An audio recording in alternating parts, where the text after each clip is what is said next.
یو ځل نبی پاک صلی الله علیه و آله وسلم ته صحابي دعوت وکړلو، کور ته ماهی راوړو، ماښام به محبوب راځي کور ته، دعوت پوي، ما عزتمندو په کېښو، په کټوۍ باندې کېښو، ماښام شو خو پخېږي نه. صحابي راغی، قربان نن سهار مې یو ماهی راوړی دی ستاسو دپاره کور کې تیاروم. ماښام شو خو پخېږي نه. څه وجه دی؟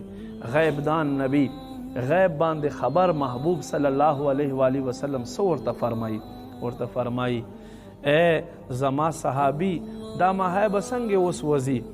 دا خو په دریاب کې زما یو عاشق رسول را روانو او هغه په زوره زوره په ما باندې درود شریف ویلو او دغه ماهی په غوږ باندې ولګېدو، بس ده ته خوند ورکړو، دی هم ورپسې را